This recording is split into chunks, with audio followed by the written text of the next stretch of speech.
Hi, I'm Tisha. I'm Loren. And this is the Open Booked Podcast. Today we are talking about Empire of Storms, the sixth or fifth book in the Throne of Glass series, depending on how you read it, by Sarah J Maas, however you say it. I've heard it all the ways. Yes. But first, what are you reading? I actually am the problem is why we're recording late. I finished this book late. But I'm also listening to, I didn't want to start the next book until after we recorded, because I think we've talked about this before, but with ACOTAR, I think I had a really hard time with where one book ended and the next began. So I've been religiously waiting to start the next book until after we record so I don't fuck it up. Same. So I have not started the next book, so while I was waiting to record, I was listening to Wildfire by Hannah Grace. It's the second of the Icebreaker series. It's cute, it's cheesy. I am about to cancel Everend. Same. I had it restart not once but twice today. Only one related to the car. The other related to just my AirPods that I listen to every single day. It's just shitty. They're not investing in improving the app. They're making it worse, and I think I'm just gonna cancel it. Yeah, same. I'm currently listening to Sunrise on the Reaping because that's what my son decided to use on Everend as our unlock for last month. Yeah, good pick. So, yeah, so he listened to it, and now I'm listening to it. I've got a couple hours left, and then I'm gonna cancel because same. I start it in the car, it won't play. I start it on my headphones, it won't play. I'm like, what the fuck? I have to restart the app. I have to start over, try to remember where I am. It's ridiculous, and I'm sick of it. So after how many months of complaining, we're finally going to cut the cord. Yeah. I've been hanging on because I didn't do the little upgrade thing. I'm still OG, but the fact, I think they are purposely making it shittier to make you switch. I genuinely believe that. So, but it doesn't get better once you switch either. So no. So I think I'm about to save a couple bucks a month. Same. But I'll just put that towards a book for Audible. I don't know. One thing about Audible is it's stupid, it's expensive, it's Amazon. Quality's good. Quality's good. You don't have these fucking issues. Yeah, never. I've been using it for 10 years and never had this issue. Maybe one time there was a random glitch, but I just update the app or close it out and it's fine. It's not every single time I use it. So bad. You talked about what you're reading, right? You're listening to Sunrise on the Reaping? Yeah. I started and finished Wayward this week, and it was really good. I started reading it months ago, and I finally just listened to it because it became available on Libby, and it's really good. It's about witches and the witch trials, and it was really good. Okay, love to see it. Okay, should we talk should we yap a little? Yeah. First and foremost, did all them bitches go to space or not? No. Fuck no. I knew the answer. Okay, I honestly had no clue that it was even happening, right? I didn't either until the day before. And then I see all these videos of Katy Perry's in space and they didn't even play whatever her song is. E.T., isn't that the name of her song? Extra, yeah.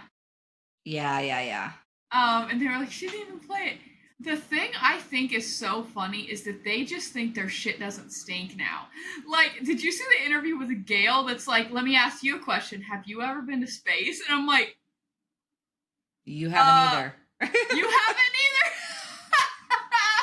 My thought was even if you have, you were in space for 2 seconds. And then the door thing is everyone's argument. The door had to be opened right from the outside and no one was there that opened the door. Yeah. I don't know. Just literally everywhere. Yeah, it's ridiculous. I'm yet again, even if you did go in space, there are much better uses for that amount of money. Yeah. This is a hot take, but I think a space is a waste of fucking money. And guys, come at me, please. I I just think like we could do so much better things for our country besides waste it on space. Okay, I know I'm not an Elon hater. I'm not an Elon lover. I know he's like a big Mars guy. I'm indifferent. It's his money. He can do whatever he wants with it. Government money, I'm like, my taxpayer dollars are paying for us to fake a moon landing. And pay somebody millions of dollars to fake it.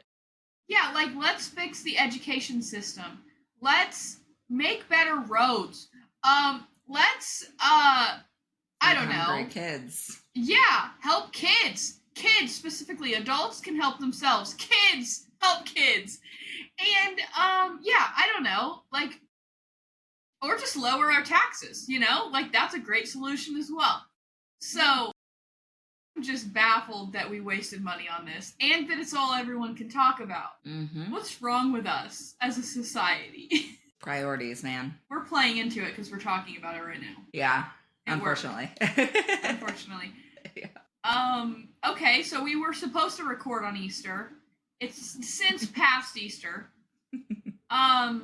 What did you do for Easter? We went to my mom's in Oklahoma and got to see the babies. Yeah, my niece is on the verge of like crawling, so it's an adventure.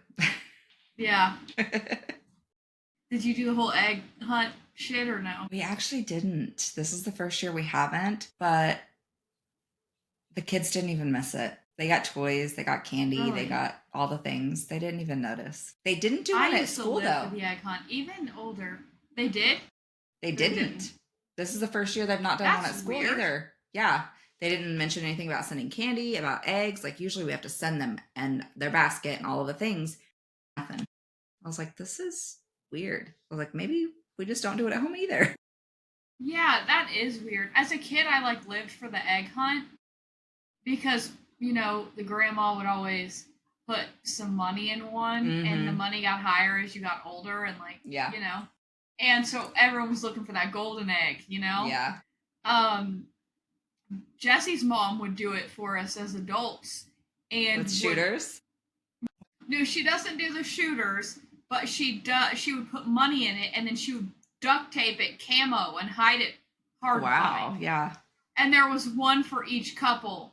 And so that was fun. It just never failed. It was always like pouring rain and we were sloshing in the mud. Yeah. But yeah, I want to have a grown-up kid and adult one where certain colors are for the adults and certain colors for the kids. The kids all run, get the candy, the money, the dollar bills, whatever, and the adults get the shooters, and if you find the shooter, you have to drink it right then. And maybe instead of just maybe some lottery tickets too. Heck, I mean, you can do lottery tickets for the kids. Nothing's more fun to a kid than scratching off a lottery ticket. Let's be real. Maybe we plan something like that for next year, but like plan it in May so that it's dry and we're not having to fight the weather or freezing. And we can get all of the Easter stuff discount. Yes. Like we'll get it the day after, 50% off, and then just save it. Yeah, no, we're on to something here. Yes. Yeah, so Easter happened. I didn't do shit. Yeah. Literally, Jesse was working. I listened to that book all day. But when I do that, I'm very productive. Because I'm like, feel like I can't just sit and listen. I'm like doing laundry, doing dishes. But I also have had so much to do with the candle sale because I've like researched how you pay taxes on it, right? Yeah. So I told you about this, I think. Yeah. Like most people are selling a business and are like selling everything they can to make money. Me, I'm like making everything I can because whatever amount of inventory I have that I sell isn't taxed. I pay taxes on the difference between my inventory and what she's paying for it, the goodwill. And so I've been not only I've been getting orders out the wazoo as well. So I'm like trying to keep up with that, which is great. And they've slowed down this week, but like last week, it was crazy. I usually don't get that many. And then I have been trying to inventory and pack everything, and it is so much work for one person. Because I know that this next weekend, we have our families coming to town. We're going to a concert. We have an Airbnb at the lake. We're just going to be like gallivanting and stuff. And I'm not going to have time to do it before May 1st. Yeah. So I'm like, I'm starting tomorrow every night after work. I'm going to have to, like, okay, just spend an hour or two. Like, don't waste my whole night, but, like, just do a little bit. But yeah, I didn't do, and I was like, oh crap, I forgot it's Easter. It's 420. And we have freaking tornadoes again. I'm like, golly, anything else coming on this random ass day? Mm-hmm. Insane. Yeah. Yeah, and then, you know, it was kind of interesting. The Vice President of the United States met the Pope on Easter. Mm-hmm. So I was like, okay, that's kind of cool. And then the next day he died. And I saw an interview clip where J.D. Vance was like, I'm glad you're in better health or something. And I'm like, that didn't age well. No. People are saying he did it. And I'm like, come on. How? Why? How did he fucking... I've seen so many posts and I'm like, I'm a conspiracy theorist, okay? That is insane. Yeah, and he's a very religious person. Mm-hmm. And he seems like a decent human from the couple of interviews that I've watched with real people, not news people. Like when he sits down and does a podcast, he seems like a fairly genuine, decent guy. So as much as a politician can be. For sure. And I mean, just like his story, no matter what side of the fence people are on, his story is the American dream, man. Mm-hmm. Like, what he came from, what he's accomplished, what he's done. If you don't respect that, like, I don't know what you could respect, because that story's awesome. Yeah. And I don't care what his beliefs are, to have made such a successful life before being a vice president, you know, is impressive, to say the least. But, yeah, I just was like, what a coincidence. And, of course, people are, oh, my God. He didn't look in very good health at the couple of videos I saw from the Easter celebration. Yeah. Yeah, he looked very feeble. And I was like... He hasn't looked good for years. Yeah. I was looking at his picture. Why are they always so old? From when he was, like, elected as Pope to now. I was like... Those are two different guys. And it's only been like 12 years. Yeah. Like, not a long time. Conspiracy theory. The Roman Empire never failed. It's just the Catholic Church now. Yeah. Yeah. I mean, it's all, entirely Catholicism, like from start to finish. So we're still in. Yeah. Mm-hmm. Yeah, so that happened. Last bit of yapping, unless you have anything else. Oh, I have something I forgot to put on the agenda. I'm going to say it before I forget. I haven't read the full letter, but you know, everybody who's been listening to us, or just has any sort, unless they live under a rock, knows about Blake Lively, Justin Baldoni. And that Candace Owens is all up in that shit, and then this guy, Be Better, has started getting all up in this shit. Apparently somebody wrote an anonymous letter to Be Better about a movie no one's ever heard of. I need to, like, get the facts on this or send a video. So I may have sent it to you, like, late last night or something. Okay. But it is... someone sent an anonymous letter about Blake Lively doing the same shit. And it got squished and no one ever heard about it. No one even knows what movie this is. And they have, like, receipts and stuff. So I just think it's interesting. They're saying, like, which, you know, Candace and this guy have proven to be correct, factual, not putting out baloney. Because there's a lot of BS out there. And they are, like, check the sources people. They're not going to just... Like, it's their reputation, it's their career. That being said, they're like, this is a nail in the coffin for her, if there wasn't already. So, maybe we'll research that a little bit and follow back up. But I just saw it. It's like fresh. Yeah. Speaking of her, I watched the trailer for Another Simple Favor again today. It comes out May 1st. So next week it'll be out. I'm not going to lie. I'm going to watch it. Number one, it's based off a book, so we're supporting an author. Number two, we like Anna Kendrick, so we're supporting her. Number three, the views are going to be immaculate because we have Michelle Morone. Yes. Yes. As her love interest. AKA our Enzo. So, yeah. I will say, like, the trailer and everything looks good.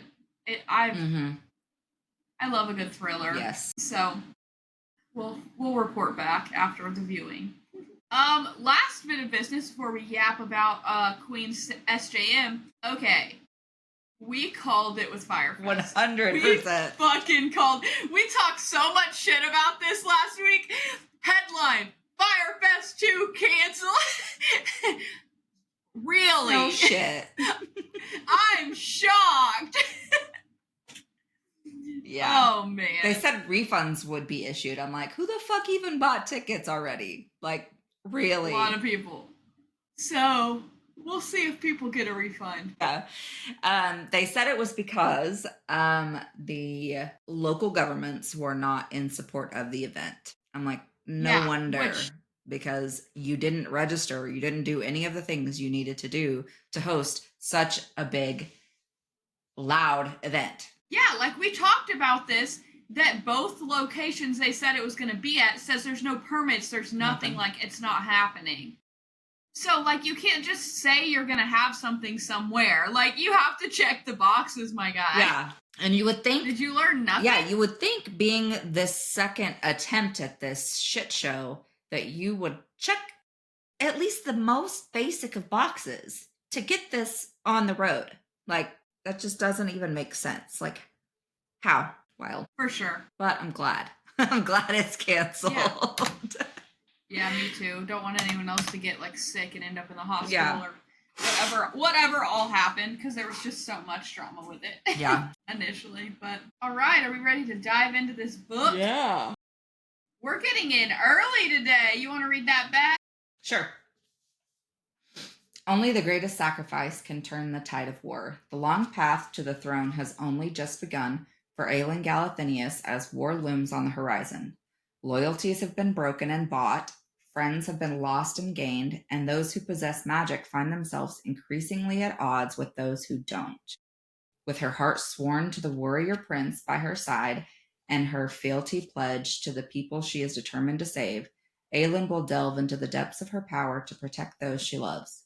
But as monsters emerge from the horrors of the past, dark forces stand poised to claim her world. The only chance for salvation lies in a desperate quest that may take more from Aelin than she has to give. A quest that forces her to choose what and who she's willing to sacrifice for the sake of peace. Yeah, period. Okay, this was my favorite book so far. What about you? By far the best book so far. Yes. Kingdom of Ash is apparently, like, everyone's favorite book from this series, so I'm excited. We're only 2 weeks away from that, but I loved this book. Loved. So much happened in this book, too. Yes. Like, I was prepping, and I was like, oh shit, that did happen in this book. Yeah. Okay. Spoilers for Throne of Glass up to Empire of Storms. We say anything else that's correct, we're guessing. Yes. Because we don't know. The rest of it, we've read, okay? So spoilers. Yeah, you want to dive into questions? I have a lot this week because there's so much. Which is good there wasn't that much tea at the beginning. Yeah. Okay. First question is about Aelin's leadership, okay? How does her role as queen evolve in this book, and do you think she makes the right sacrifice? I feel like she grows, like, leaps and bounds in this, in her just kind of decision making. Like, it's not purely selfish in any of it. I feel like it's all for her kingdom and for those that she loves. And I think she makes good enough sacrifices. Yeah, I agree. I think she sacrifices too much, but, you know, ultimately it works out. Yeah. Well, we'll see. Hopefully. We're kind of left on a cliffhanger. That was a big one. Yeah, big one. But my only complaint, this isn't with the writing, it's just the character, is why can't she loop her freaking husband in on her plans? Yes. Just communicate. Let him know. Why does it have to be so secretive? You know me, I'm gonna bitch about communication. And she just cannot do it. And in my head, I'm like, okay, it's because the way she grew up, everything she's been through. She's not trying to risk them, or really what I figured out at the end, which they said it, like her cousin, she doesn't want to let them down if it doesn't work out. Yeah. So she would rather it be a pleasant surprise and maybe them feel a little butthurt they weren't involved in the plans than have them, I'm going to try to do this, and no one shows up, you know? Yeah. Yeah. Yeah. Okay, let's talk about Rowan and Aelin. How do you think their relationship evolved in this book? We finally got some spice. When that spice hit, I was like, finally, let's go. And then, hello, they got married. Another fantasy book, I don't get a fucking wedding. What the fuck? It's just after the fact, hey, we're married. What? Yeah, because he's Where's like, my wife? Exactly. I was like, what the fuck? I literally texted Haley. I was like, wait, they got married? When did this happen? She's like, literally. Literally. Okay, so yes, they developed a lot. I am definitely growing. Rowan's definitely growing on me. Same. And I think we've said at the beginning, like, we didn't love Rowan as a book boyfriend. I'm still not going to put him in a top 5, if I'm being honest. Not yet. He's a great book boyfriend, but he's got some work to do to catch up to Xaden and Rhys. Oh, for sure. So much work. Xaden, top tier, okay? It is going to take a miracle of a man to kick Xaden off the throne. Yeah. And people are comparing, Kingfisher, I mean, maybe we should do an entire episode on book boyfriend. Maybe. Book Talk loves that shit. Yeah. Yeah. But, I mean, I think their relationship definitely grew a lot. They got married. She's communicating with him. He knows everything about her, and I feel like she's communicating with him more than anyone else. But she also leaves him in the dark. And then by the end, they were joking about, like, the surprises and stuff. Yeah. Yeah. Okay, I really want to talk about this because this guy's kind of hot now. Lorcan. Okay, what did you think of his arc in this book? I loved it. I did too. I'm a Lorcan stan now. Same. I was like, okay, Lorcan, I see you. Okay, I see you, boo, and you got that thing broken. Honey is free, baby. He is free. Yes. And they're acting like it's so, oh no, they just freed the dad and Lorcan. That's terrible. Yeah, I was like, okay. Yeah, I loved it. Lorcan in the lead. I'm really, really rooting for them. I think their mates are in game or whatever. Yeah. I'm interested, maybe we'll get to this later, about what a lead is. Yeah, like, I don't think she even knows. There's more to it. For sure. I don't know if it's good. I mean, it could even take a twist and she's bad. I don't know. Like, and she not even know it. We know she's part witch, but he smells more than that she's part something, and it's very clear she doesn't. Yeah. So I'm interested to see how that plays out. Okay, let's talk about another couple that came to fruition that we totally fucking called. Manon and King Dorian. Oh, yeah. I still love Dorian. Yes. Dorian's a freak now, okay? Yes, I love it. The invisible, I'm like, okay, let's go. Let's go, my God. Yes. This book went from 0 to 100 in chapter 34, and I was like, I'm fucking here for it. Go! Let's go! Yes, it was super awesome. I was rooting for them. I am a Dorian fan. We've said this, both of us, since the first episode covering this book where we met Dorian. Yeah. We love him. So I'm definitely rooting for them. Let's talk about Manon without him. We called it. She was gonna, when she told her wyvern to take her somewhere safe and rolled up to them on the boat, I'm like, wow, we have cousin, shapeshifter, cousin's dad, Rowan, Aelin, Manon, Dorian, Lorcan, a lead. We finally have everyone. It's like the Avengers team assembling. It's like, and then he said something about there's a lot of beautiful people on this boat. I died. Like, yeah, I did too. I was like, yeah, you guys are all finally together. Yes. Which, like, all of it is clicking. Mm-hmm. It makes sense. So, Manon, I've liked her. Honestly, at first, I'm like, this witch storyline's annoying. Yeah. But her character, I could tell was going to be something. Yeah. We talked about that, too. We guessed that. But No, I loved it. I loved when she turned on fucking bitch tit. Loved when the 13 showed up. You know, like, they fuck some bitches up. Yes. So, I was hollering. Ooh.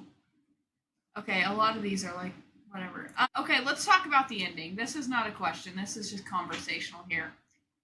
How did you feel about how she had set... Okay, let's talk about redhead bitch coming back. Faked her death. I thought Aelin killed her. Same. It even mentions in the book, like, a couple books ago, I couldn't tell you which one, that she killed her friend Ansel or something. Yeah. And then she shows back up with an army. Yeah. I get the life debt. Then, fucking... the cousin, or whatever, from the other continent showing up with the army. 13 showing up. And then how the shapeshifter's going to pretend to be Aelin to get Terrasen back. And have a baby with the cousin so it looks like her. She literally thought through die. She knew she had to die.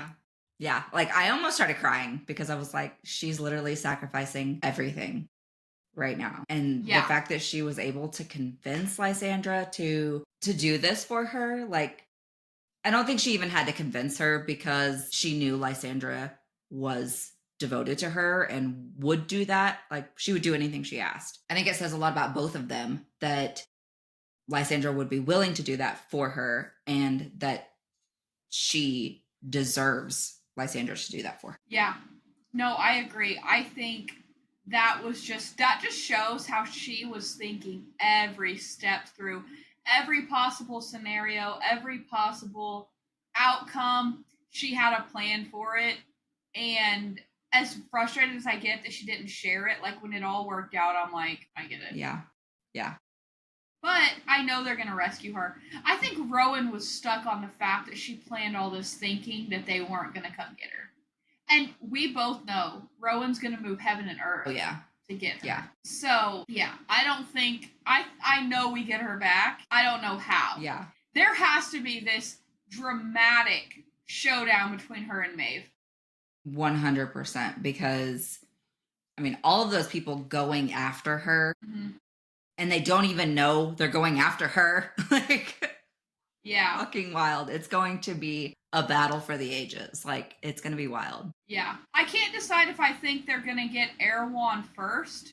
I think so. Or Maeve second. I don't know, because they're both bad. They're both... One book's going to be Maeve, one book's going to be Erewhon, I think. Which, it's funny that he's named after, like, the bougiest grocery store in the entire world that has a $20 strawberry. Isn't that the same name? Erewhon? Same shit? I think so, yeah. Yeah. Yeah. I just remember seeing the post about the $20 strawberries. Literally one strawberry, singular, $20. Insane. Wish I had that kind of fuck you money. So, yeah.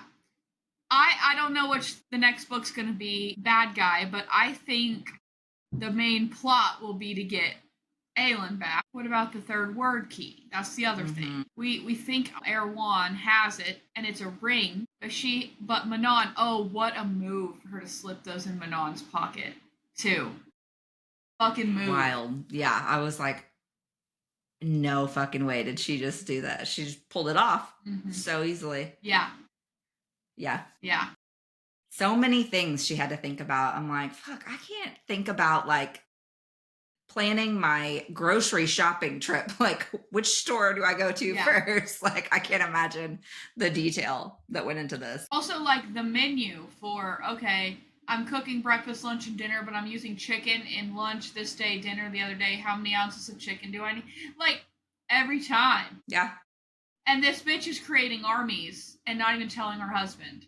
And doesn't even know if they're going to show up, but she has contingency plans just in case they don't. Like, what the fuck? I'm still shocked at the fact that Sarah J Maas started writing this when she was 15. Same. Like, whoa. Girl is a prodigy. Yeah.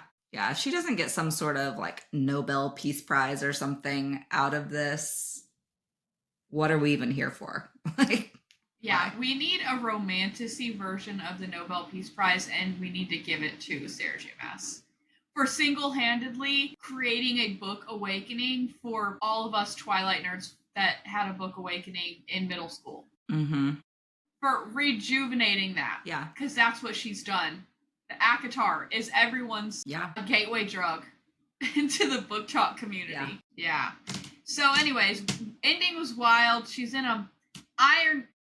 Tell me how powerful this bitch is. She has to have iron shackles on her wrists, her feet, her neck, an iron mask, and be put in an iron coffin so that she doesn't literally blow them all up. Yeah. Also, the fact that the gods are all like trying to take her because of her ancestor, like the ancestor is so stupid. Yeah. The sheik sent her to Erebin like it was all. There's a part of me that thinks there might be a showdown with the gods too. I could see that. Like the gods fight, like the one who has her fire. Mm-hmm. That's her like great grandfather or something. Actually, is a god or mother. I don't remember. It's her. It's Elena's father is, or mother is the fire god person. Yeah. Alaha. It's after work. My brain doesn't work. You know who I'm talking about, though. I think they're gonna fight with that other god that like took over her body. Oh yeah. And then also, we totally called it about the mates, okay? And the communicating, not out loud. Yes, we were right. We caught it. That's true. Yep. We're good at this.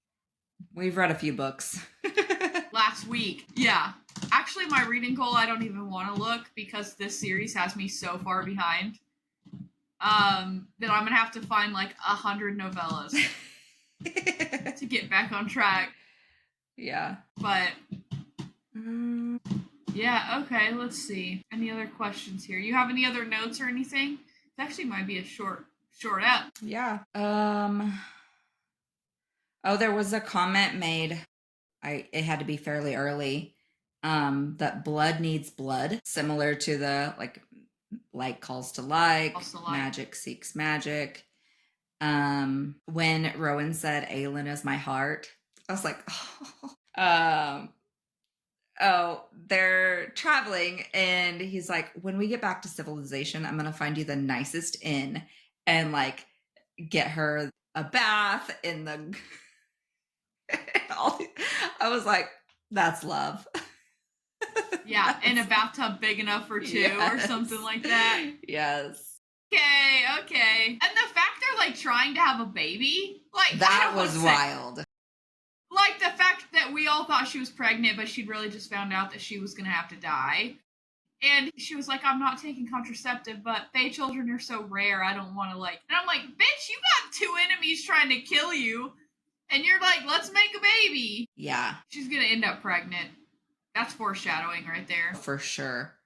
I texted Haley. I was like, she's trying to have a baby with Rowan, and he's sad she threw her guts up, but isn't pregnant. Like, he wouldn't say he's sad or disappointed, but you could just kind of tell that he was like, oh, she's not pregnant. Darn. But again, 0 to 1,000, like they're not even sleeping together, and then bam, hey, we're gonna try to have a baby, like, and oh, now we're married. Okay. Yep. Bing boom bow. Like that TikTok audio. Yeah. Okay, here's the last question I have. Who are we casting to play these motherfuckers? I don't even know. Like I said, there's a lot of beautiful people. Trying to get all of those cast is gonna be hard. Okay, Aelin, I see that young girl from The Witcher. You know who I'm talking about? Yeah, look her up. You don't see it? It's only showing me like the fan art. Let me see. Do The Witcher cast. It's Freya Allen. In The Witcher, she's blonde, but I think. Okay. Yeah, I could see that. And then for Dorian, why is my answer for every male main character Henry Cavill? He could play Rowan. He's got the white hair in The Witcher. Yeah. Did you watch I Am Number 4? Oh, a long time ago. That guy. Is he too old now? Alex Pettyfer. Was Rowan? Mm-hmm. He said take some testosterone, but I could see it. And Jake Abel. He could actually be Rowan. And then Alex could be Dorian. Oh, I know who he is. He's in Supernatural. Yeah. What else is that guy in? Percy Jackson! He's in the old Percy Jackson. He's the older camp guy. Teresa Palmer could be Manon with dark hair. Well, I guess she has blonde hair. Or white hair, I guess. She could kill it. It has to be like the moonlight color. So like a whitish. Yeah. The problem is, everybody we pick out's our age or older, and these motherfuckers are 20. Yeah. Or immortal. Yeah. I mean, Rowan's what, 500? Yeah. Oh. Yeah. Yeah. That's always fun. Yeah. Anything else to add? Oh, do we want to talk about the common names between this and Yep. We have Brannon, mm-hmm. whatever, same shit. We have Wyvern, obviously. Mm-hmm. Imogen. If you don't know what we're talking about, you might be listening to the wrong podcast. I'm just kidding. We're talking about Fourth Wing, Empyrean series by Rebecca Yarros versus Throne of Glass by Sarah J Maas. What other names? Dorian is in both, right? Now, what Dorian's in some is in another fantasy series. Mm-hmm. I think Imogen and Brennan were the main ones we texted about anyways. There is a Vesta Blackbeak. And we thought it was Nesta. Yeah. Well, there's a Vesta and then there's a Vesrin. Or Nesrin. Yeah. Yeah, Nesrin Phallic. But that's another SJM book too, so. Yeah. Oh, there's a Xavier. Waylon. Yeah, I guess that was it. I thought there was another one. We're going to immediately start reading the next book and remember. Oh, yeah, for sure. We'll have to note it. Yeah. When you finish the book, you're like, I'm going to go stare at a wall for a minute. I did. I said that. I love it. Oh, I texted you about chapter 53, about the branding. Yeah. Because what the fuck? Why would you do that when you know there's a fucking curse to where you can't have alive babies? They're all stillborn. Yeah. And still you're going to brand your child or grandchild, whatever, because their baby was stillborn? How fucking shitty. I was so mad. Curse is insane too. So yeah, wild. That'll be another topic in the next couple of books of them getting rid of that. Yeah, that grandma fucking bitch. Yeah, I was like, there's gonna be throw out with her too. Better be. So on our hit list we have Grandma Blackbeak, Black Bitch is what I'm gonna call her. One and Maeve. Yep. Fuck them. Come on. Come on. Pretty much. Yep. You got anything else? Jeez. I don't think so. Did you get confused at all with the quick changes of the point of view? I had to slow my speed down a little bit. I caught up, but I saw what was happening and slowed it down a little bit. But yeah. I had to rewind. I'm like, wait a minute. Who said that? Who did that? What's happening? Hold on. I had to do that a few times. One thing that's hard for me, it's not hard for me. Most authors don't write this way in this third person. Yeah. So there's a lot of assumptions of what they're thinking, what they're feeling, what they're doing. Whereas most authors in fantasy specifically do points of view, like internal monologue, what's happening, what this person sees. So I think you get a little bit more visibility the way that she's doing it. It's just different for most fantasies, honestly. Yeah. It's not good or bad. Yeah. Yeah. It just is what it is. Yeah. This one, do you feel like it was more fast paced than the last one or all of them? Yeah. I think so too. I feel like it's more than all of them because that just so much came to fruition that had been building up for 4 books. Yeah. And all of the old, the Assassin's Blade stuff came into play. I texted her. I'm glad we know about the redheaded bitch or something like that. I don't remember what I texted you, but. And the pirate lord. I said, I knew the pirate would be important. Yeah. Yep. She played him like a fiddle. That was hilarious. That was hilarious. I was like, damn, she is so good at this. Yeah. She's a freaking con artist. Yeah. Yeah. I was like, man, this girl thinks like 20 steps ahead of everybody. And it just blows my mind. If she was in Game of Thrones, Cersei Lannister wouldn't have stood a chance. Gone. Yeah. All right. Well, I think that's about it for this week. Tune in next week. We'll be discussing Tower of Dawn, the next book in the series. If you have any questions or suggestions, let us know. Leave a comment. Follow us on all the socials: Instagram, TikTok, Facebook, and YouTube. And be sure to subscribe. And we will talk to you guys later. Bye.